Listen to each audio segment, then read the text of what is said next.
Bonjour à tous, j'espère que vous allez bien.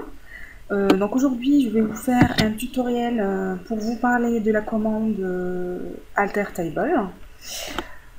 Donc la commande AlterTable, c'est une commande qui est utilisée principalement afin de modifier la structure d'une table existante dans SQL Server.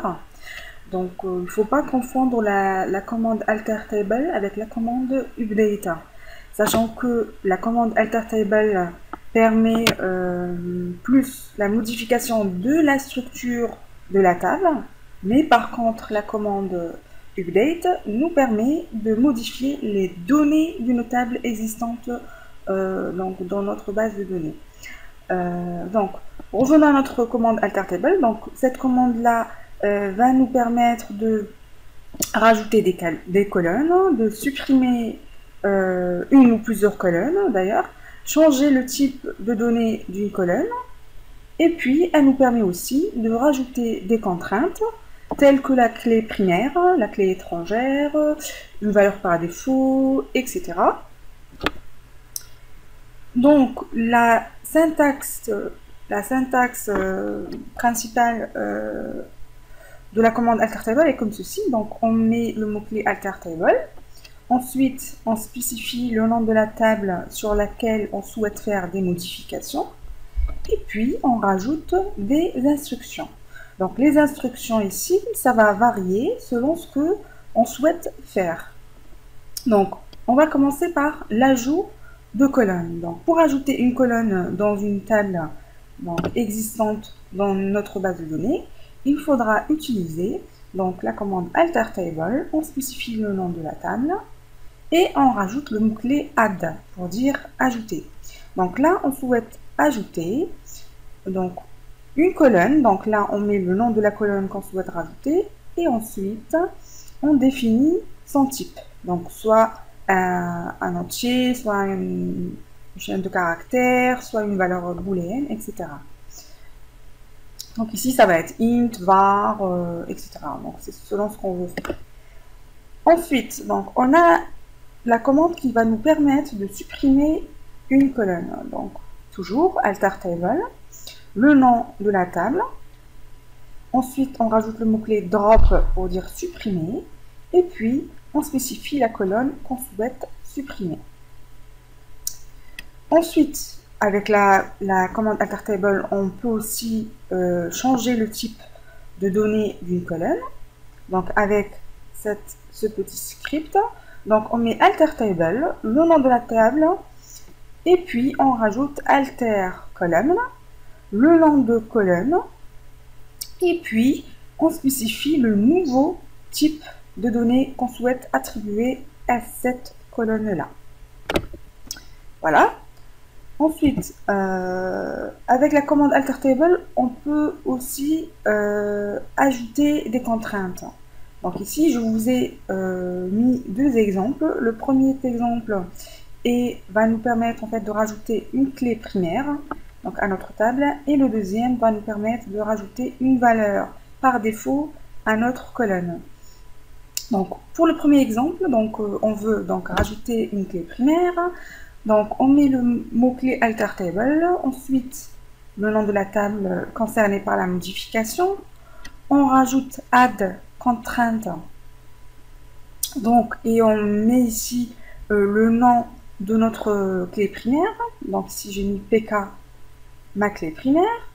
Et ensuite on rajoute le mot-clé primary key et on lui spécifie le nom de colonne qui est concernée par la modification. Donc c'est cette colonne-là qui va être la clé primaire de notre table.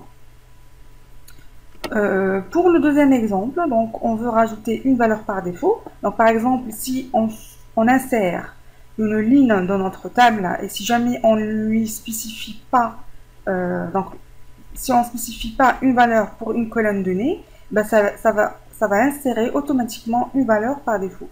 Je vais vous montrer ça côté base de données pour une meilleure compréhension. Donc, le script qui va nous permettre de rajouter une valeur par défaut, donc la contrainte de valeur par défaut, est comme ceci. AlterTable, le nom de la table, add constraint, et puis on rajoute le nom de la contrainte qui va nous permettre de rajouter une valeur par défaut à une colonne. Ensuite, on rajoute le mot-clé default, la valeur par défaut. Donc ici, j'ai mis deux cotes, mais si vous voulez rajouter une valeur de type entier, donc vous ne devez pas mettre les deux cotes. Et ensuite, donc for, et là on mentionne le nom de colonne concerné par cette modification. Donc là, on va passer à notre base de données SQL Server pour mettre en pratique tout ça. Donc voilà, SQL Server. Donc je vais donc travailler toujours avec la base de données admin website et je souhaite faire des modifs sur la table document 3, celle-là. Donc je vous ai fait une petite sélection ici pour voir le contenu de la table. Voilà.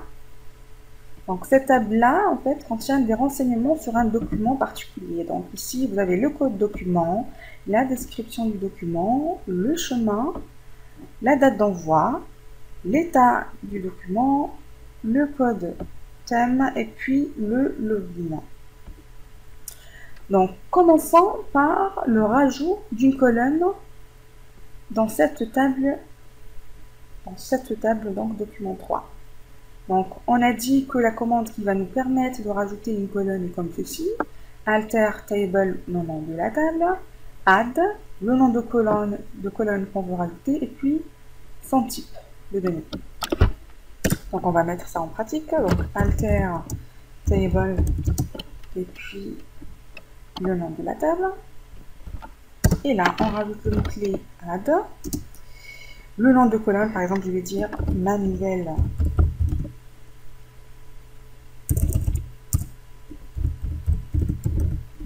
colonne.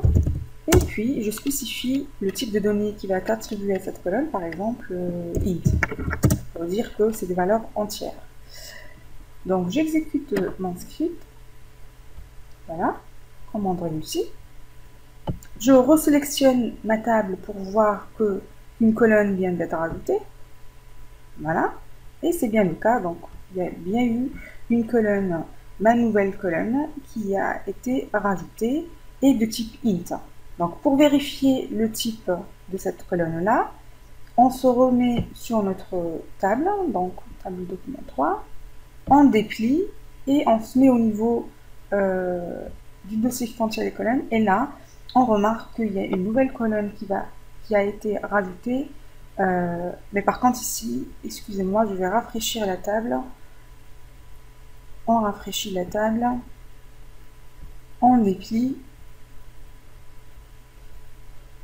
donc la table document 3, je déplie, je me mets au niveau des colonnes, je déplie, et là je vois que ma nouvelle colonne a été rajoutée et elle est de type entier.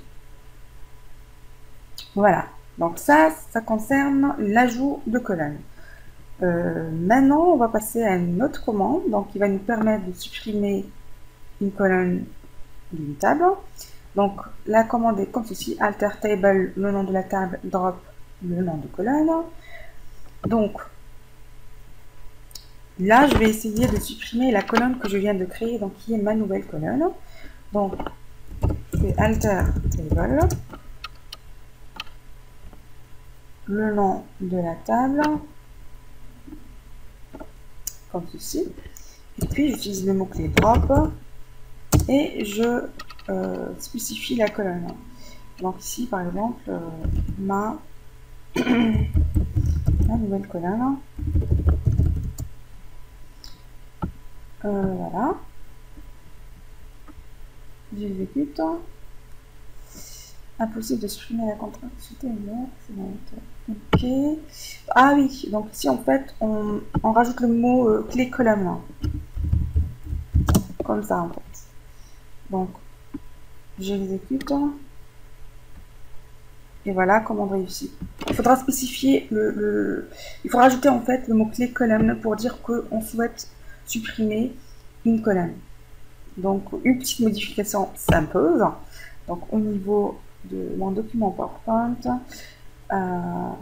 donc ici, pour la suppression là, il faudra rajouter colonne, comme ceci. Voilà. Donc, je reviens au niveau de la base de données. Donc, ici, on vient de supprimer la colonne, ma nouvelle colonne.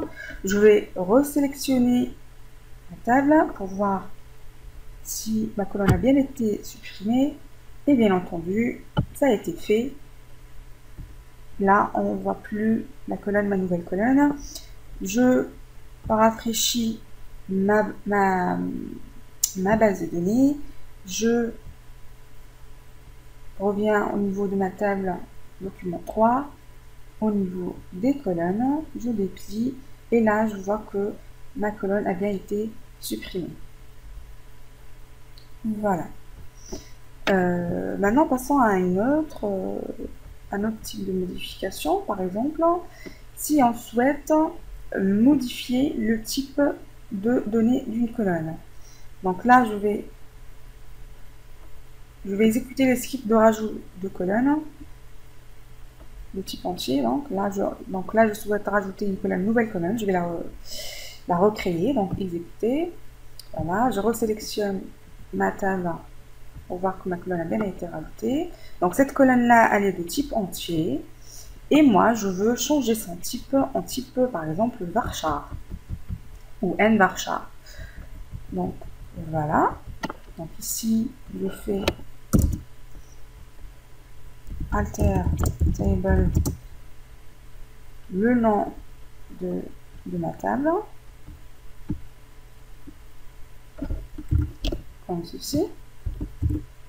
Ensuite, je fais alter colonne, la colonne qui va être modifiée, donc c'est ma nouvelle colonne. Ma nouvelle colonne.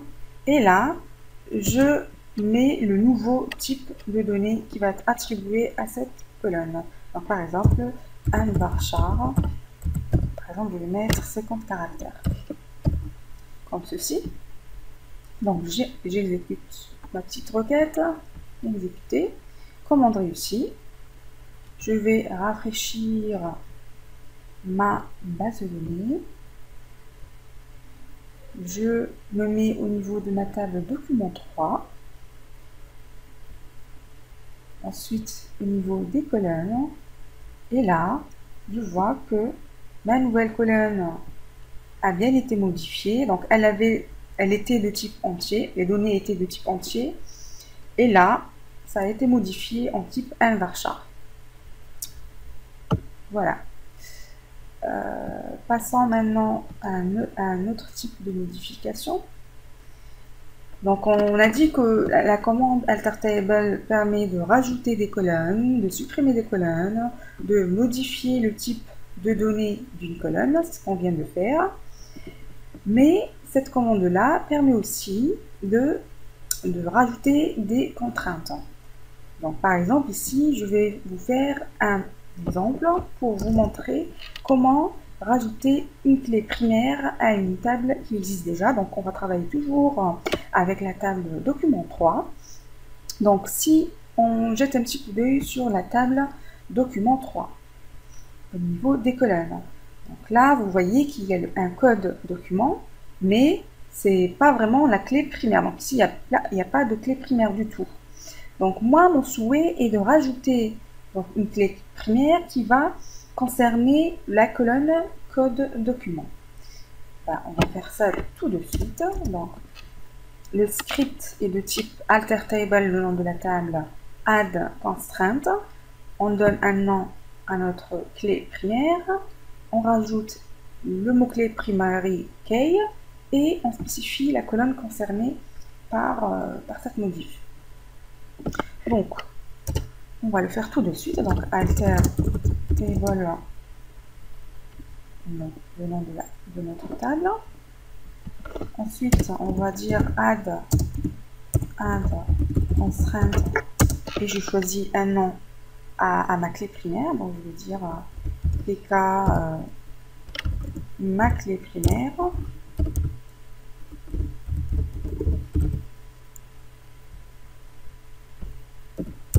Comme ceci. Ensuite, je mets primary key. Primary key, voilà. Primary, ça avec un A. Voilà. À chaque fois, je me trompe, je mets un E. Voilà. Et donc là, je spécifie le nom de colonne qui va être code document. Code document. Donc je résume. Là, je souhaite rajouter une clé primaire qui s'appelle pk, ma clé primaire, et qui va être attribuée à la colonne code document de la table document 3. Donc, je vais exécuter tout ça. Exécuter, donc commande réussie. On resélectionne la table juste pour voir. Hein. Et ensuite, donc là, on va rafraîchir notre base de données. On se remet au niveau des tables, au niveau de la table document 3. Et on jette un petit coup d'œil sur les colonnes. Et là, qu'est-ce qu'on remarque? On remarque une petite clé jaune qui dit que la colonne code document est devenue la clé primaire de ma table document 3. Et voilà. Passons à un autre type de modif. Donc si on souhaite, par exemple, rajouter une valeur par défaut à une colonne, donc on utilise toujours la commande alter table, on spécifie le nom de la table, add constraint, le nom de la contrainte, donc, et ensuite on rajoute default, la valeur qu'on veut rajouter par défaut à notre colonne, et puis on spécifie la colonne concernée en rajoutant le mot-clé for. On va faire un petit exemple. Donc, alter table, le nom de ma table, dans le document 3, toujours, add constraint, je choisis un nom à ma contrainte, donc, par exemple, ma contrainte par défaut. Ensuite, je mets default, la valeur que je souhaite rajouter. Par exemple, ici, je veux rajouter une valeur par défaut à ma nouvelle colonne que j'ai créée tout à l'heure. Elle est de type nvarchar, donc je mets les cotes. Si ma colonne est de type par exemple entier, je mets pas de cote. Donc par exemple ici je vais dire yes par exemple, et là je mets le mot clé for et je rajoute donc le nom de colonne donc qui va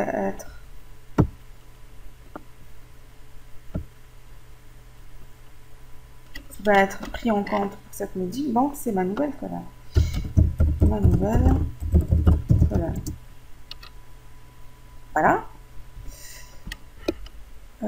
Alter table, donc ici, j'ai oublié le nom de la table. Copier, voilà.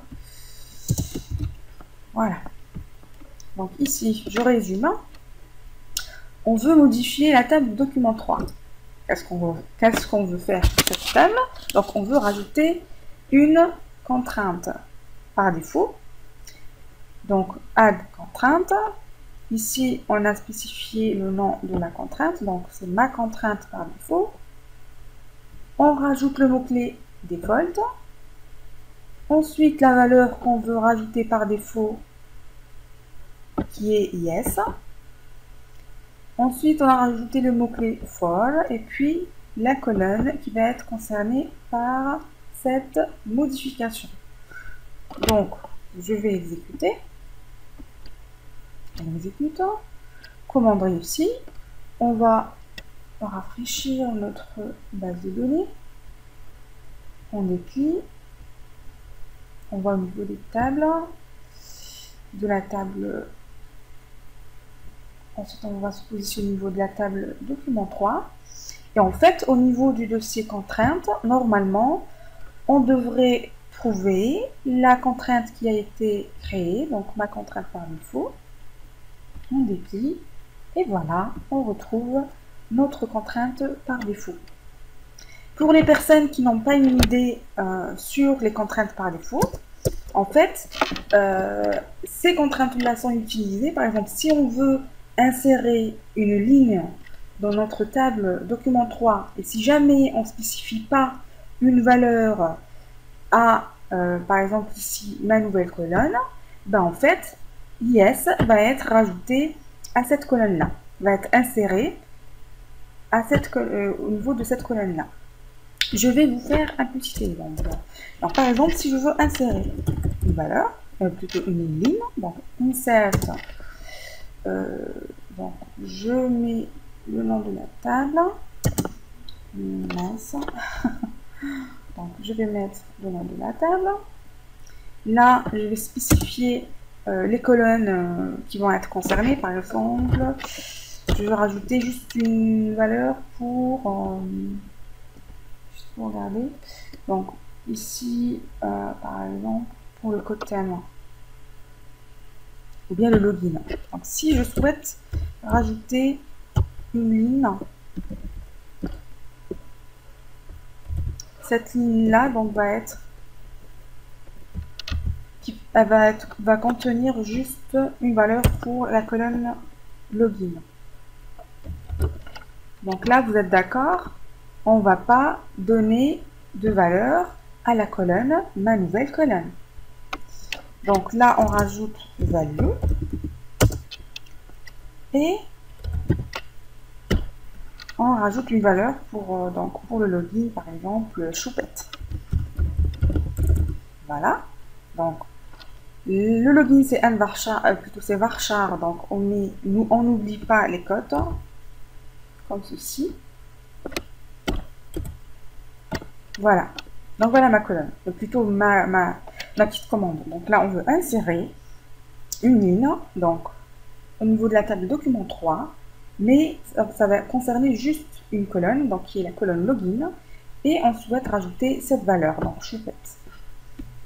Donc là, on veut pas, donc là on spécifie pas une valeur pour la colonne, ma nouvelle colonne. Donc je vais exécuter.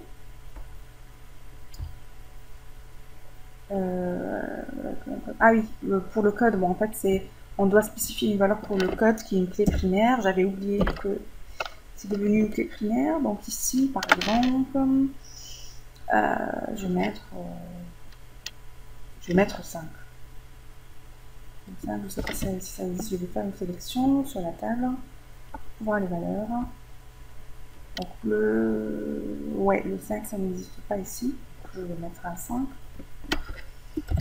Voilà. Je réexécute la requête. Exécuter.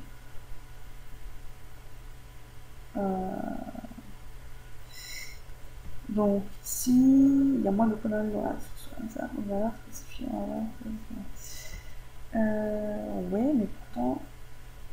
Ah oui, ici. Il faut que je rajoute le code document. Voilà. Normalement, ça devrait le faire. Voilà, on exécute. Voilà, une ligne a été affectée, donc une ligne a été rajoutée. On resélectionne notre chère table document 3, comme ceci. Et là, qu'est-ce qu'on remarque? On remarque qu'il y a une colonne qui a été rajoutée. Pas une colonne, une ligne, excusez-moi. Donc une ligne qui va être rajoutée, donc elle est au niveau, à ce niveau-là. Donc on a rajouté une ligne avec un code document qui est égal à 5, qui est là. Ensuite, on a donné une valeur à la colonne login qui est choupette, qui est là.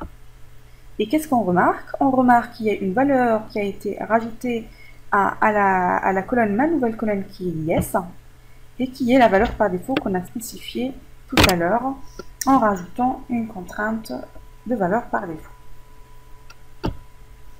Voilà. Donc voilà, normalement la vidéo est finie. Donc on a vu ensemble comment on peut modifier la structure d'une table existante dans SQL Server, dans une base de données SQL Server. Donc voilà, j'espère que cette vidéo vous aura plu et que ça va vous être utile. Et je vous dis à très bientôt. Au revoir.